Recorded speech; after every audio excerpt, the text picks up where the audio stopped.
Okay, let's dive into this. Have you ever stopped to actually consider that you might be entirely responsible for every single experience in your life?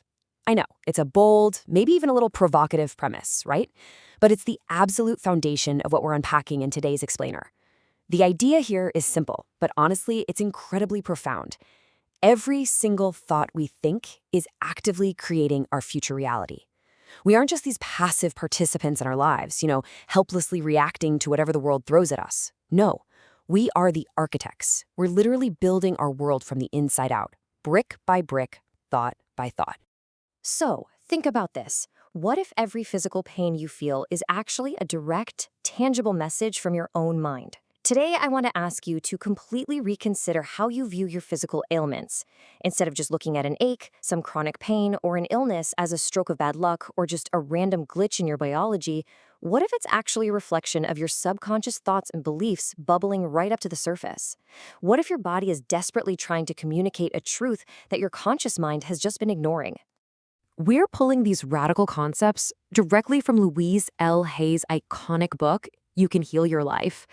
And get this is a 30 million copy bestseller. I mean, that sheer volume of copies sold should really give you pause. It tells us just how deeply and universally this message resonates with people all over the world who are searching for true healing. So in this focused 8-minute explainer, we're going to distill the absolute essentials of her life-changing philosophy. We'll explore exactly how shifting your mental patterns can literally heal your reality, both emotionally and physically. So, the crucial point is, where does all our suffering actually come from? According to Hay, when you peel back the layers of our problems, whether someone is facing poor health, a lack of money, or unfulfilling relationships, the innermost belief causing all that turmoil is almost always exactly the same. The bottom line for everyone, she says, is the deeply held thought, I'm not good enough. This universal negative belief, it acts like a silent virus in our operating system. It just quietly hums in the background, secretly sabotaging our potential, damaging our self-worth, and ultimately keeping us from the joyous life we actually deserve. And this core feeling of inadequacy, well, it builds up into what Hay identifies as the big four destructive emotions: resentment, criticism, guilt, and fear. These four toxic patterns stem directly from blaming others and honestly refusing to take responsibility for our own experiences. Think about it. When we blame, we literally give our personal power away to someone else. Guilt is this emotion that constantly seeks out punishment, which inevitably just generates more pain. Criticism creates a really hard, unyielding internal environment. And resentment? Man, when held long enough, resentment literally eats away at our core. These emotions keep us trapped in a vicious cycle of suffering, completely preventing us from moving forward and healing. Just consider two completely different ways of viewing the world. You've got a toxic belief like, people are out to get me, versus an empowering truth like, everyone is always helpful. Hay asserts that the universal power doesn't judge us. It doesn't criticize us. It simply and unconditionally supports whatever thought we choose to believe. So if you believe people are out to get you, you're going to unconsciously attract those exact experiences, and you'll find evidence for it everywhere you look. But if you shift that thought to, everyone is always helpful, the universe reflects that new reality right back to you. Contrasting thoughts create totally different realities. Your mind is the ultimate filter here. And naturally, this mental framework inevitably spills over into our physical bodies, resulting in what Hay calls dis-ease.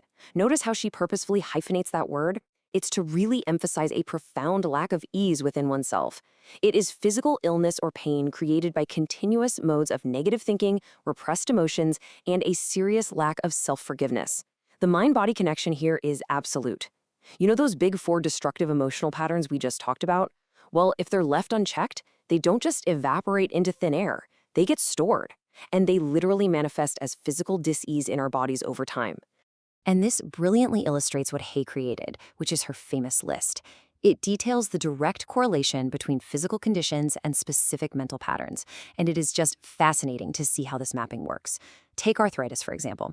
She says it's often rooted in a constant, rigid pattern of criticism and perfectionism. So the new empowering thought pattern to adopt to begin healing is, I see with love and understanding. Or take issues with the colon, which she says represent our deep fear of letting go of the past. To heal that, we affirm, I easily release that which I no longer need. And even severe conditions like cancer are linked to deep resentment held for a long time. The mental shift required there is profound. I lovingly forgive and release all of the past. Which brings us to an absolute necessity in this whole healing process. To release the past, we must be willing to forgive. Now, let's be super clear and view this objectively. We aren't talking about condoning bad behavior or saying that some terrible thing someone did to you was right or justified. Not at all. We're talking about letting go of your own pain for your own sake. Hay points out a really profound truth here. The people who hurt us were often just victims of victims, acting out the only fearful patterns they knew from their own childhoods. You don't have to know exactly how to forgive right away. You just have to be willing to do it so you can finally set yourself free. So if forgiveness clears the mental slate, what fills the void? Well, the ultimate miracle cure is loving the self. Hayes states very clearly that it honestly doesn't matter what the specific problem is. You could be facing failing health, a mountain of debt, or maybe your creativity is completely stifled. The solution is always exactly the same: learning to genuinely love, respect, and unconditionally approve of yourself exactly as you are in this moment, without any exceptions. When you finally stop criticizing yourself, your entire life miraculously starts to organize right into harmony. So how do we actually practically apply this to our own ailments? It comes down to a highly actionable 4-step process. Step 1. Look up the mental cause of your physical problem to see where you're holding internal resistance. Step 2. Explicitly say out loud, I am willing to release the pattern in my consciousness that has created this condition. Step 3. Repeat the new positive thought pattern or affirmation, like actively replacing a thought of fear with a thought of safety. And Step 4. Assume the healing process has already begun. By doing this, you're actively replacing toxic thoughts with empowering affirmations to physically heal your body. Now, you might be wondering, does this actually work in the real world? Well, the ultimate proof of concept is Louise Hay herself. Her personal story is remarkably powerful. She overcame severe childhood abuse, and later in life, she was actually diagnosed with cancer.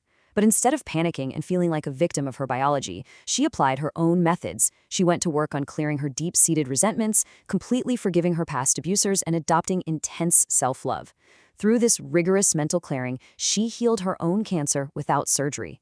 She didn't just teach this material in a vacuum, guys. She lived it, she breathed it, and she proved it with her own remarkable life. As we start to wrap up this explainer, I want to leave you with this final, incredibly empowering thought. The point of power is always in the present moment.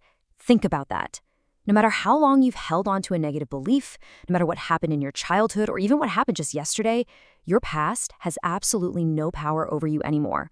The only thing you are ever dealing with right now is a thought, and a thought can be changed.